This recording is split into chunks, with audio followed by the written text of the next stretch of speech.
In the realm of most mythology, it's highly likely you'll find a god or goddess dedicated to the act of hunting. How hunting is defined may vary, but most myths have the usual bow and arrow as their primary weapon and hunting wild game as their primary directive. Despite this stereotype, all the hunting gods and goddesses across different myths do have different nuances to them. Some might be more inclined towards the savagery aspect of hunting, while another might be leaning towards the respecting nature type. And of course, Greek mythology has its own goddess of the hunt. Today, let's take a look at the goddess Artemis. Artemis was the offspring of Zeus and Leto, a Titan goddess. Not long after Artemis's birth, she helped Leto deliver Apollo, her twin brother. This act cemented her position as the goddess of childbirth, even though later on she would also be famously known as a virgin goddess and the goddess of chastity, sworn to never give herself to any male.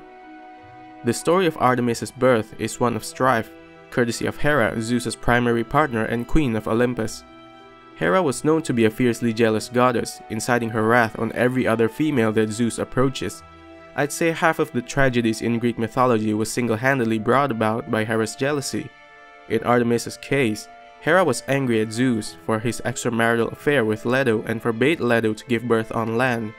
To circumvent this ultimatum, Leto went to the island of Delos, an island that's detached from the mainland, and gave birth to her twin children there. Artemis was also widely known to represent the moon in certain mythology. This is because of the fact that when Artemis was born, it was during the night when the moon was shining brightly. As she helped with the delivery of her twin brother, the labor process took place until the sun rose, hence why her twin brother is widely known as the god of the sun, not to be mistaken with Helios, the actual personification of the sun. Contrary to her brother's myth, not much is written in Greek mythology that depicts Artemis's childhood. But make no mistake, her roles are aplenty in numerous Greek myth stories. In almost every story that mentions Artemis, she's been known to carry a bow as her primary weapon. The reason she carries a bow is simply because she wants to be the female equivalent of her twin brother, the god of archery.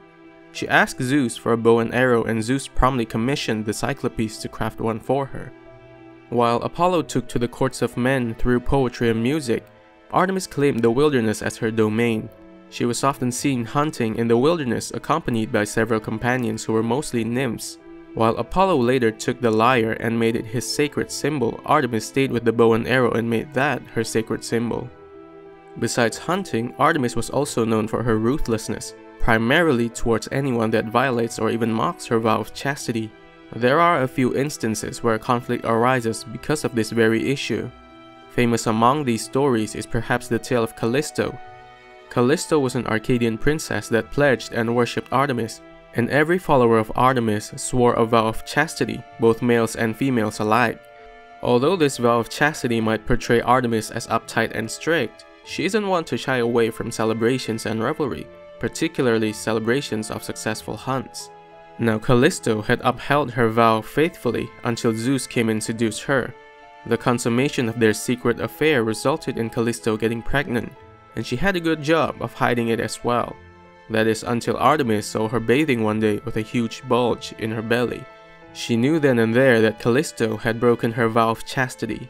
As a punishment, she morphed Callisto into a bear.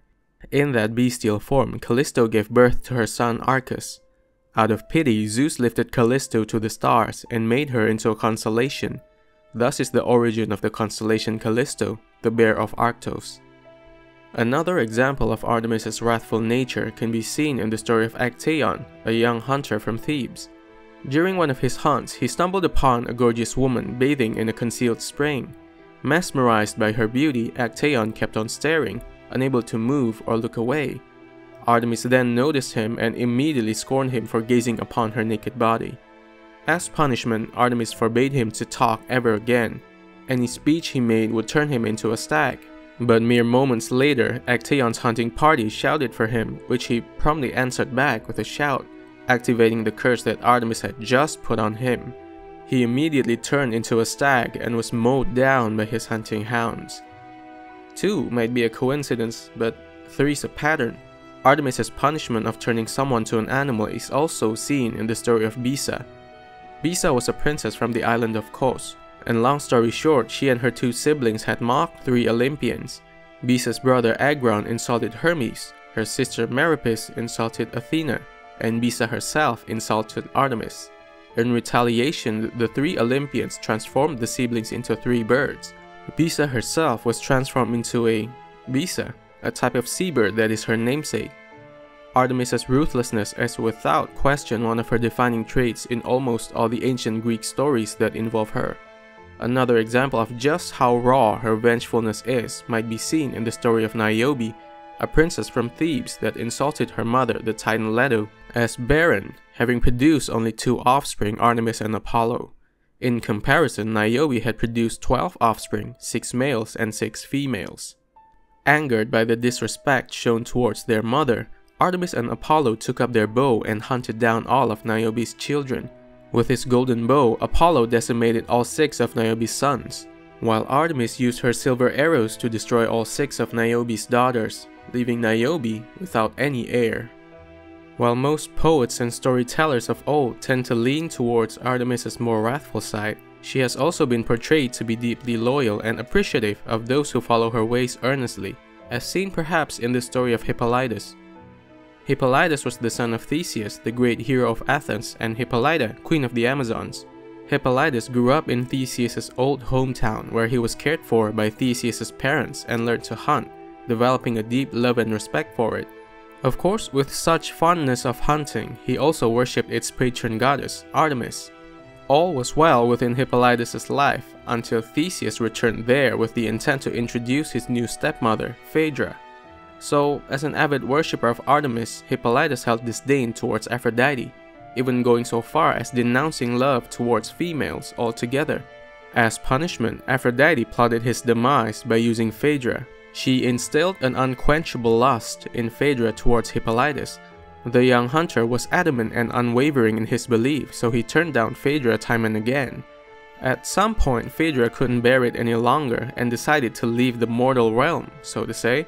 But she left a letter accusing Hippolytus of approaching and making advances on her before she went. Blinded to the truth and distraught by what had happened, Theseus banished Hippolytus from his domain and prayed to Poseidon for retribution and punishment towards his son. While traveling away from their hometown, Hippolytus encountered a great sea beast that fatally wounded him. As he wasn't yet far from his village, some people saw the attack and brought Hippolytus back to Theseus. In his dying breath, Artemis revealed the truth to Theseus that Hippolytus had been innocent all along, and he was just another pawn in the wicked game gods and goddesses played using the mortals. Artemis then lifted the spirit of Hippolytus and escorted the spirit to her realm herself, where they hunted together for eternity. Although the mythos of Artemis is vast, most stories have been consistent in their depiction of her. Chief among these characteristics are her strict and unrelenting way of upholding vows of chastity and her vengefulness that is apparent in almost every Greek story where she had a role. For her perceived strength, Artemis was also the patron goddess of the Amazonians, a female warrior and hunting tribe famously known for their ruthlessness and strength. And seeing as hunting was one of the primary ways of getting food back then, the worship of Artemis was apparent even in the common people, much like the worship of Demeter, goddess of the grain. Though there are many more stories that give us insight towards Artemis, hopefully the stories we've just covered would paint a pretty solid picture and understanding of the ancient Greeks' version of a patron deity of the hunt. Sound off in the comments down below of other things you find interesting about Artemis that we haven't covered yet.